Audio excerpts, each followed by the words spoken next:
Hello, and welcome to the M&E Show. My name is Emily. And my name is Ethan. Shall we start with 3 deep inhales and exhales? I almost forgot it again. So yes, please. Inhale through the nose. Let's get some mindful breathing. Hold the breath at the top. And exhale. We're going to do that 2 more times. Inhale, hold it at the top. And exhale, relax your shoulders. 1 more time. Inhale. Hold it at the top. And exhale. And welcome to episode number 12. I am so excited to be here with you, and with me. Today's episode, Emily, tell them about it. We are going to talk about change, transition in life, in jobs, what feelings come up around change. Ethan parted ways with his gym a little bit over a month ago. Yes.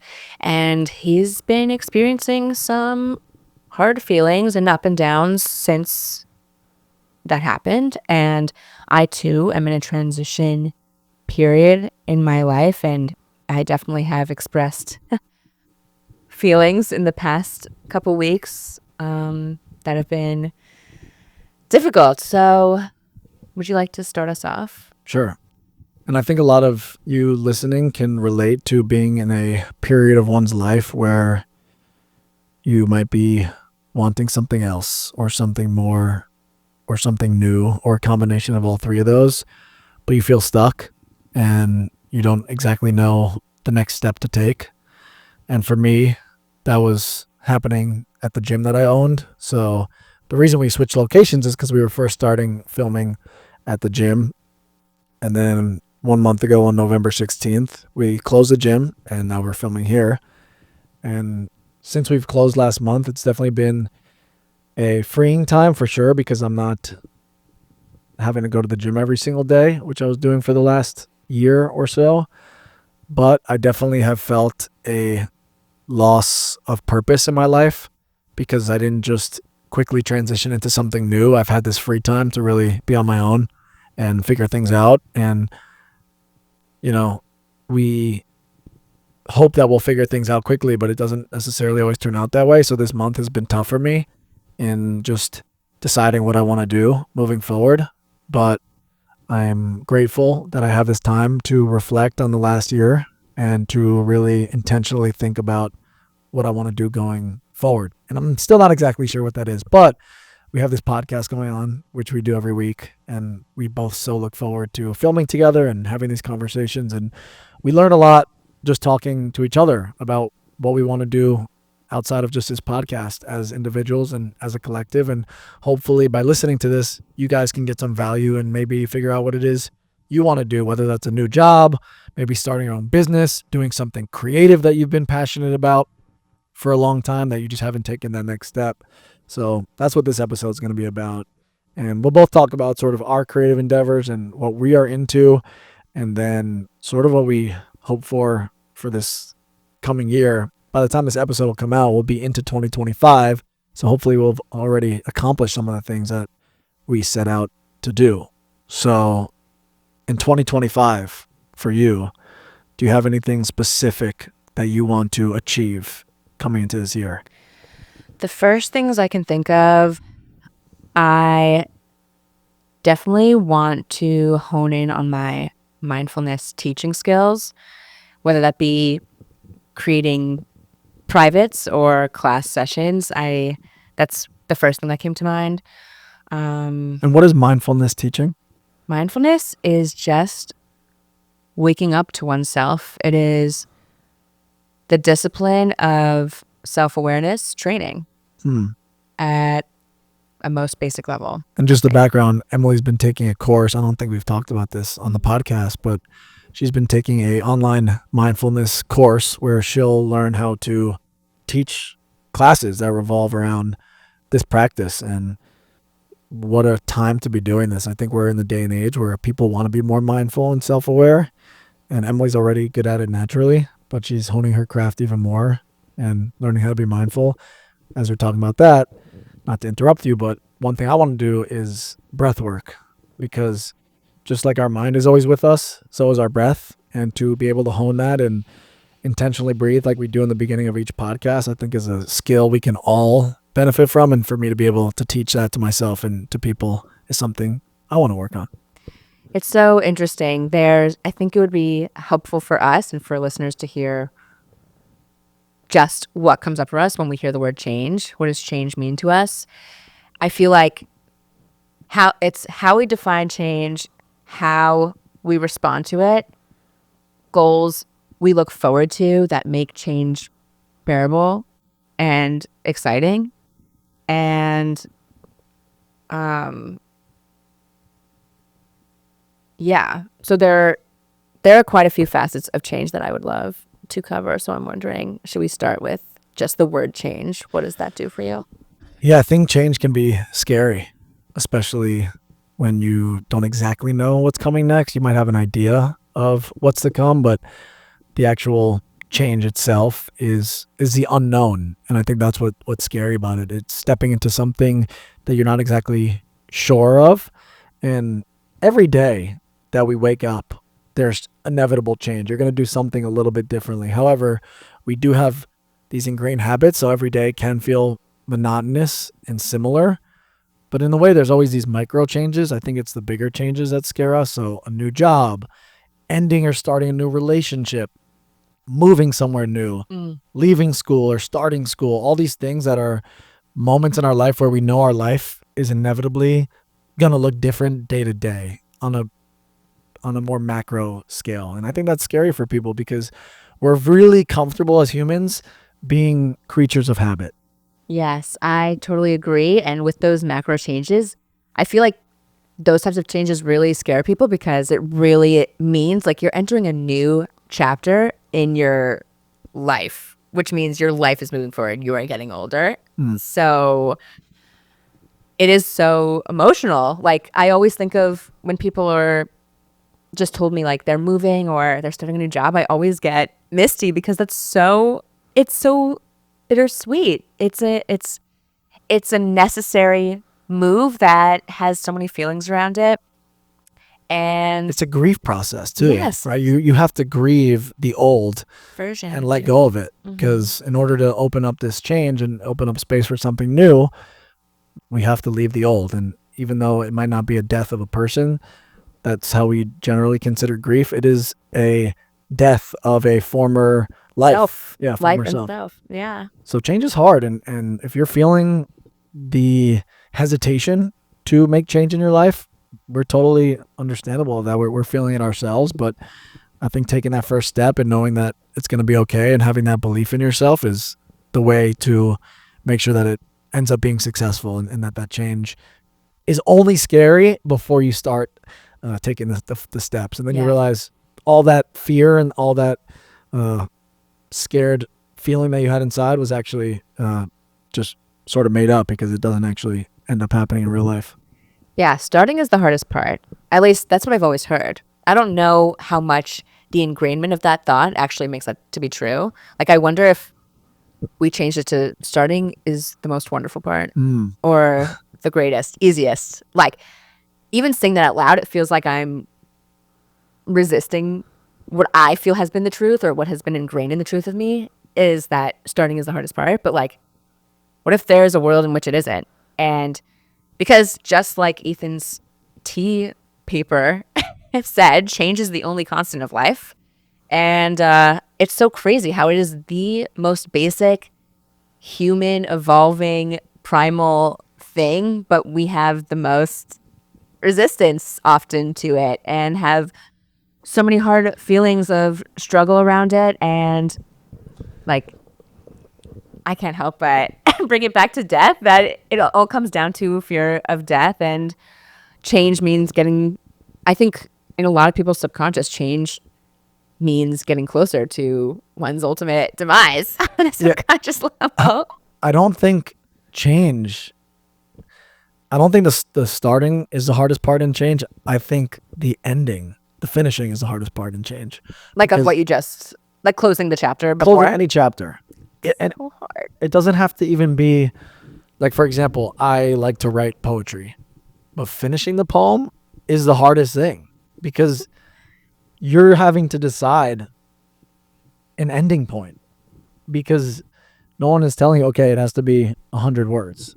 You know, you could give yourself that idea and say, okay, I'm only going to write a 100-word poem. Then it's a little bit easier. But if you just start writing something, you really don't know how long it's going to be. And you have to have the feeling and the confidence that when you're done with it, you're done and you put it down.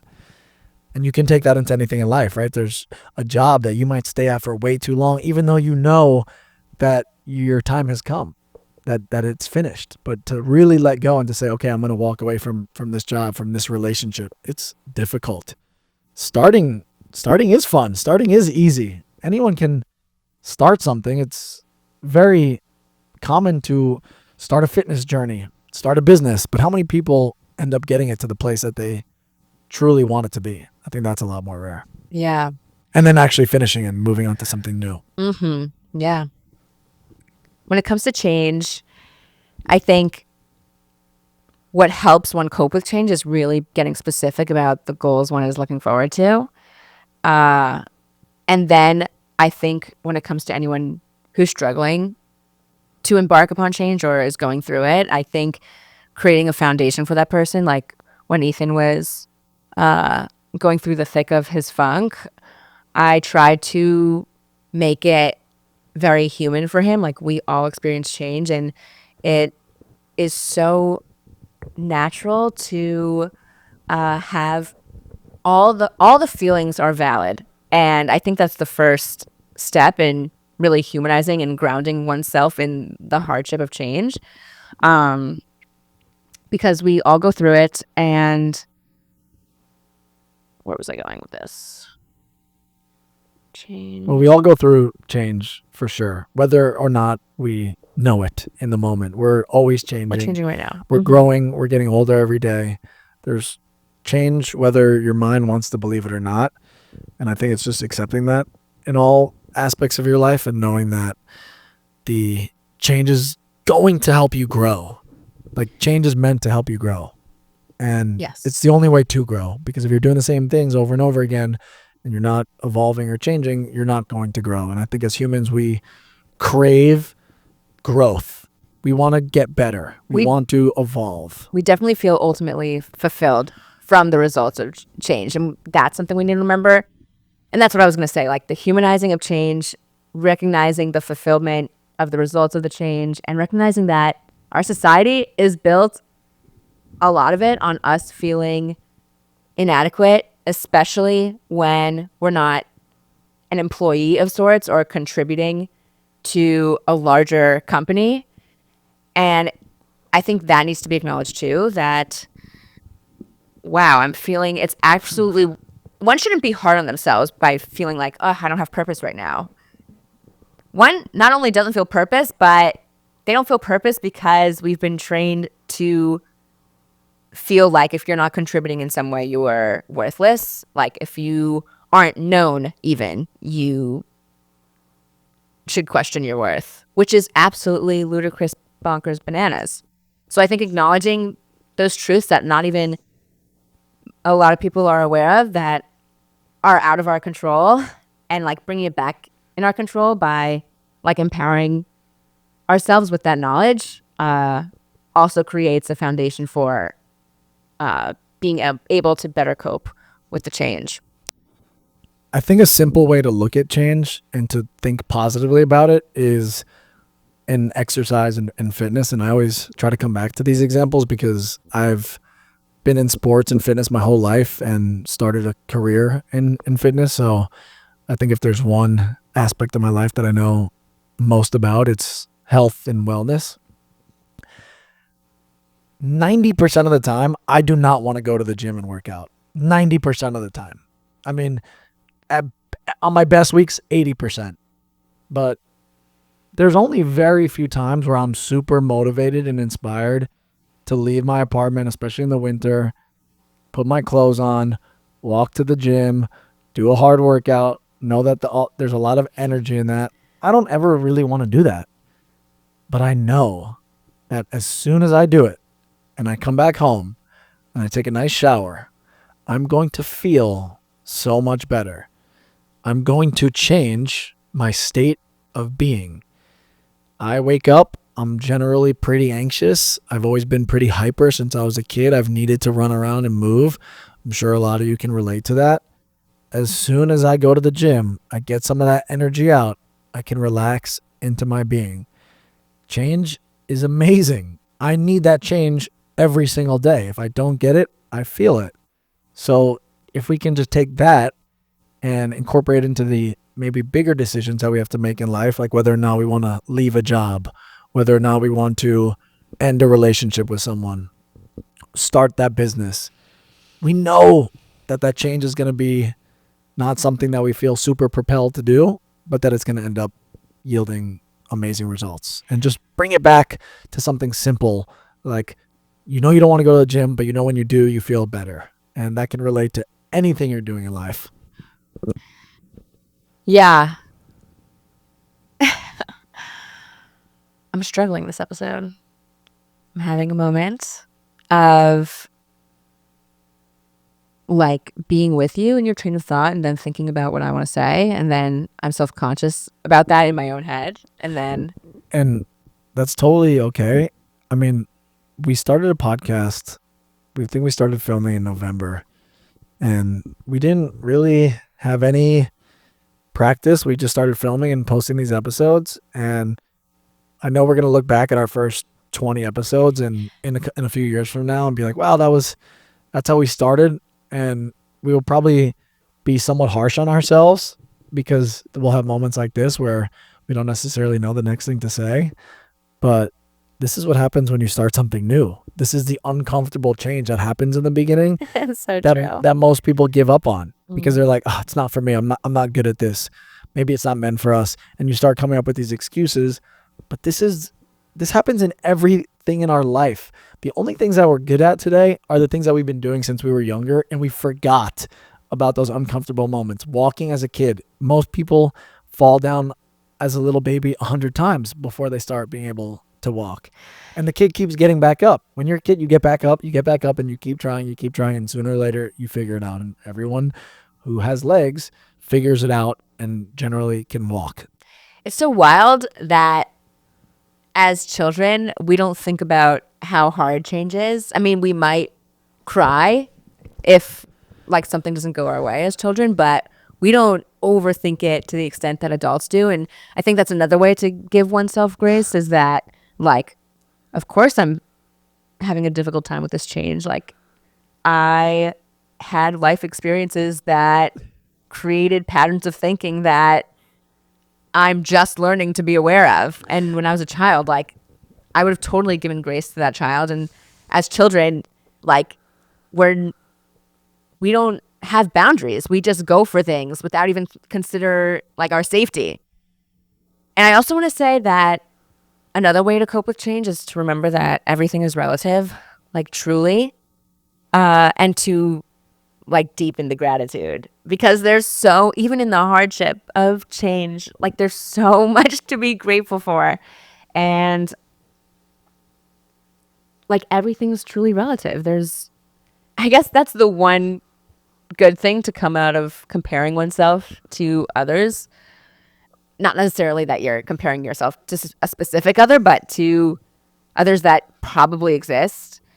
Like at least we have a roof over our head and we can nourish our bodies and like health comes first. And it's interesting because starting to date Ethan, am in recovery from an eating disorder and he's always been very much into fitness. And that was a major change for me and an adjustment in terms of recovery because anyone with an ED, I imagine, is sensitive when it comes to their own relationship with fitness and looking and feeling healthy. So that was a change. But yeah, again, I just gave all the grace to both of us because I also know that even though he is so one with his fitness and it's so admirable and I love it, it's also not 100% healthy either. Like, he has things he's also working on, and we are all imperfect, and we're more similar than we as maybe want to be. And Yeah. learning to like that idea that we are all the same can actually free us. Yeah, I think we want to be unique, and everyone is unique because there's only one of us, but in our uniqueness, we are so similar to everyone else. I want to go back to another funny example of how beautiful change can be and talk about the baby again crawling, because just imagine yourself again as a baby who the only way that you got around on your own was crawling on all fours, right? You're on your knees and you're on your hands and you're moving. And then either your parents or you on your own decide that you're going to try to not use your hands, to get on just your feet and attempt to move in space without your hands, right? You get up and you're like, oh my God, I'm off balance. And you literally fall. That was every single one of us as a baby. None of us just stood up and started walking normally. And if you did, that's crazy. But I don't think any baby does that. And that's such a perfect way to look at change, because think about how excited you were when you freaking stood up and you were able to take a few steps without falling. And you were like, oh my God, this is how I'm now going to get around. I was just on all fours. Now I can do it on my 2 feet. I can go much faster. I can not have to use my hands. I'm getting this balancing sensation for the first time. That's change. And look how beautiful it is. And So beautiful. that is almost any time you change in life, you are going to grow. You're going to learn from what you did before, and you're going to grow into the new version of yourself. And we just have to remember that little baby version of us who was unafraid to get up and fall, to get up and fall. I'm getting emotional because I just recalled a pretty recent memory of my niece being sent a video of my niece taking her first steps on the beach. And it was a very dull shift at the restaurant, and I was not coping well with it. And I decided to write a poem about it called The Baby's First Steps. And Do you remember how the poem goes?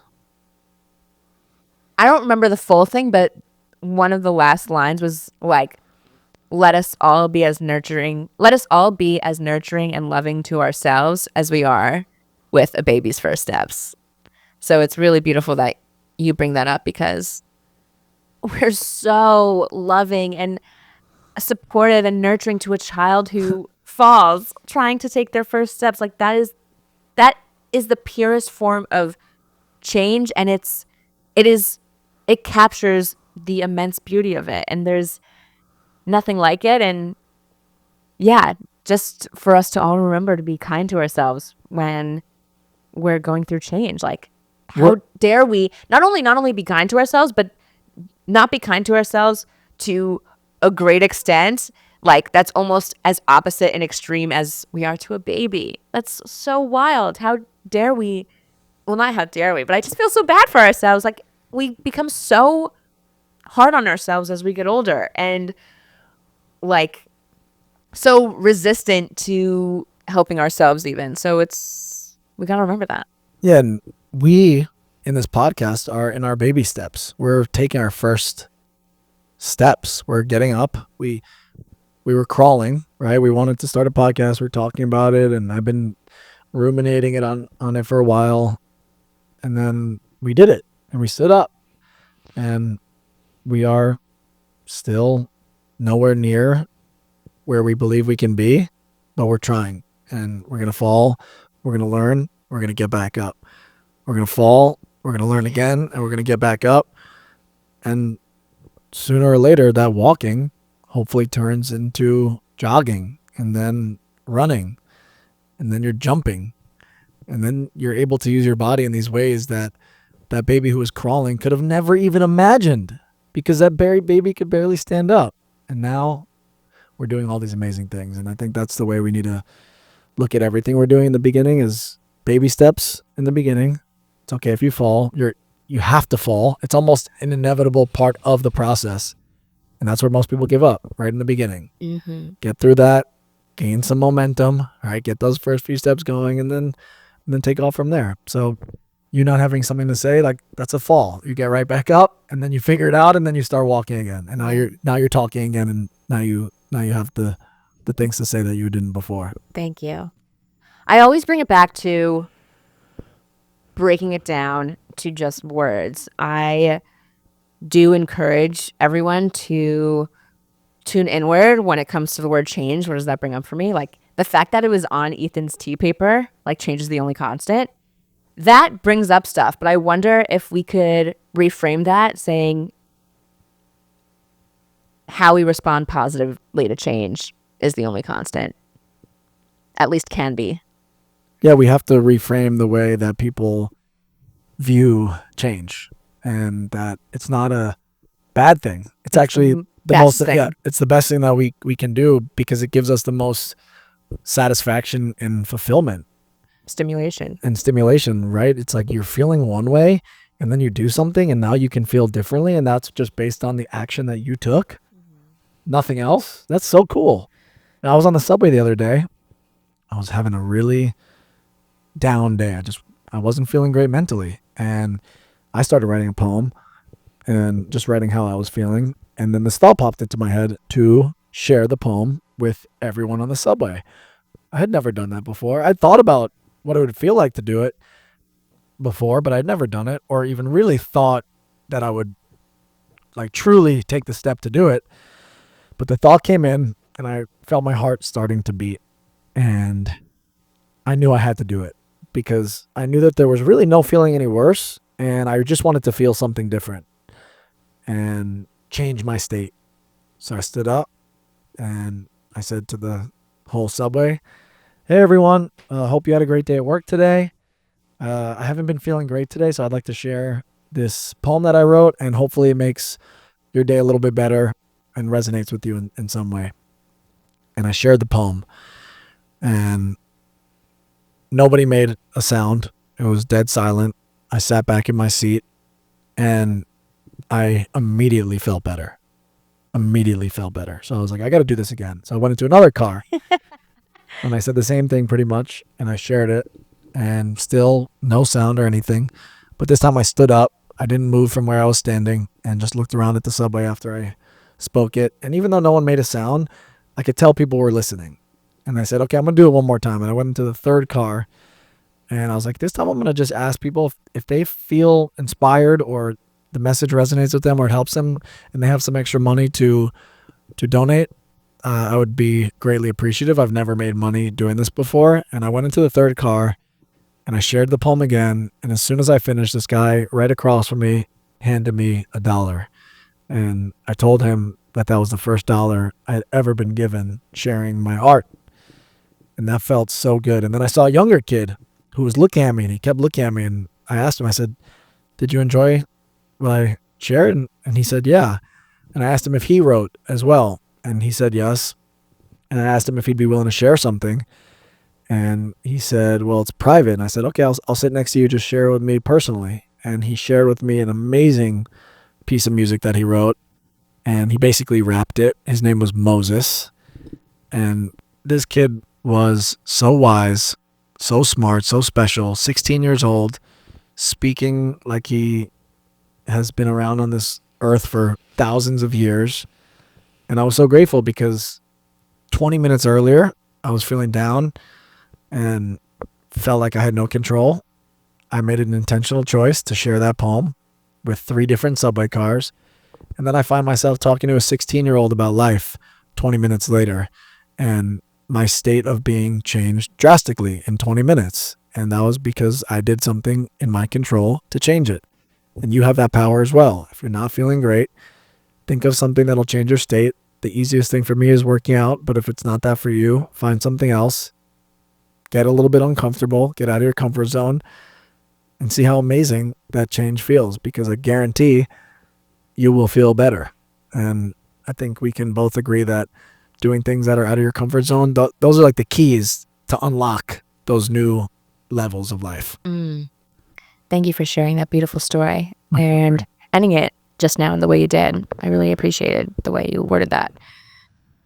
I want to say one of the most recent things I shared with Ethan in terms of his period of transition right now is we've been discussing the word faith.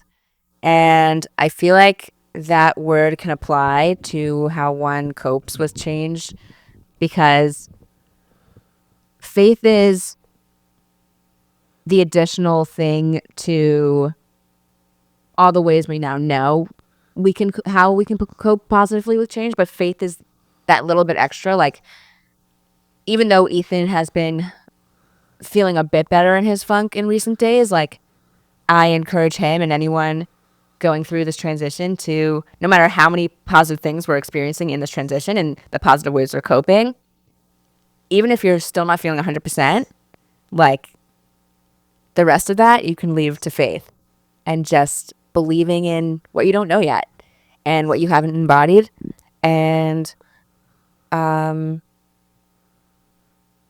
thinking that we don't know all the answers. You don't know everything right now, and that is so great. That's where faith comes in, to be like, all right, I am not aware fully of everything that I can be aware of in this moment, and I'm going to leave that to faith. It's okay. I have faith. And that reminds me of what happened yesterday when I left Emily. I dropped her off at work at her restaurant, and then I was going to the library. And I felt when I was leaving you that I'm still in the funk. I felt clouded, just not fully myself, not fully embodied the way I know I can be. And I just said to myself, man, I need a spark. I really need a spark. And when I speak that way, I'm really speaking to God. And I said, God, I need a spark. And I walk across the street, and 3 seconds later, I put my head up. I see someone. He looks super familiar. And I go to myself, oh, that's Jimmy Fallon. He's walking perpendicular towards me. I'm walking east. He's walking north. We make eye contact. I put out my fist for a fist bump. He gives me a fist bump. He keeps walking. I keep walking. We don't exchange a single word. We just acknowledge each other as human beings. And I go on my way towards the library. And I called Emily and I told her that story. And I was just thinking, wow, life can truly change in an instant. I asked for a spark, and 3 seconds later, I bump into one of the most, famous people in entertainment who makes people laugh every day. And it's just amazing how change can happen so quickly in such a beautiful way if you just keep your mind and your heart open to it. Amen to that. Yeah, it's amazing how when it comes to wanting something or wanting a spark and you feeling down in the dumps, a lot of people tend to get closed, but you gotta supersede that and just say, I'm out here. I'm keeping open, heart open, mind open, just like you said so beautifully. And remember, in tandem with faith, you never know. And you never know, for a lot of people, it is an anxious mindset. Oh no, what if Yeah. You're thinking of the worst outcome. Yeah. So I want us to start questioning why we don't think of the best outcome, like meeting Jimmy Fallon on the street and having such a beautiful interaction with him, and just all the positive possibilities that can come from faith, and you never know. Yeah, it's so easy to think of the worst outcomes when we're in a negative state. Yeah. We're thinking of, oh, I'm never going to get this, or this person hates me. This is just, you spiral. Yeah. You spiral. And the best thing you can do for me is go to the gym, get your body feeling good. And as soon as your body's feeling good, you will start to spiral in the opposite direction. You will start to think of all the amazing things that you can do, all the amazing people you can run into. And keeping that state of mind is so important for our mental health. We need to be in that positive state of mind and just continuing to make sure that if we're not feeling great, we do what's under our control to feel better. And that change will start to be a lot less scary. We will look forward to that change. Yeah, my whole MO is just questioning our beliefs and thought patterns. And it's just crazy how like a negative mindset creates fear and like worst case scenario thoughts. But it's like, why do we do that? And then it's like, I'm thinking, why do I do that? Okay, I'm aware that I'm questioning that mindset. And the deeper we go into our awareness of our experience and the thoughts and feelings that create that experience, the more we can be empowered to change them. Amen. And I'm just excited to embark on this change in my life and this transition into a new part of who Emily and I are and who we will become over this next year. And I know that a lot of you listening are definitely feeling similarly to wanting something more in life, to really going after something that fills up your heart and makes you feel the most authentic version of you. And it might feel uncomfortable at first to go from where you're at now to that, but we're here with you. We get it. We understand. And we're all works in progress, just trying to get better each day. So just stay in that positive attitude. Keep your head up. Make sure that you have great people around you who are reminding you how incredible you are. We need that. We're humans. We need that sort of community that supports us. Mm-hmm. And if you don't have a partner and you're solo in this journey, have friends around you that support you and believe in you. Have family that support you and believe in you. If they don't believe in you, separate yourself from them. You have to separate yourself from people who don't believe in you. And sooner or later, you'll have this circle and this tribe around you that you feel empowered from, and you can empower them right back. And that is just such a great state to be in. And that's what we're working on, is building our network to be around great people who inspire us, for us to inspire them right back. And it's a trickle effect. It's the butterfly effect. It's just going to help Expand. It's going to help expand. The world will get better, and change is a beautiful thing, Yes. even though it might be scary. Yes. All the feelings are valid. I think this is a good place to end. Cheers to change.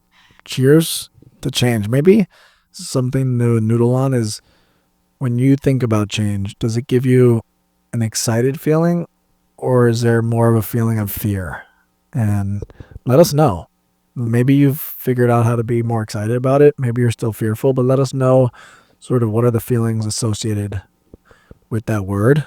And yeah, reach out to us and let us know what you think about that. Yeah. What is the resistance, and what are the feelings that come up with letting go of that resistance, and how can we overcome those potentially harder feelings around letting go of the resistance? Thank you so much for tuning in to another episode of the M&E Show, episode number 12. We are so grateful for you being here.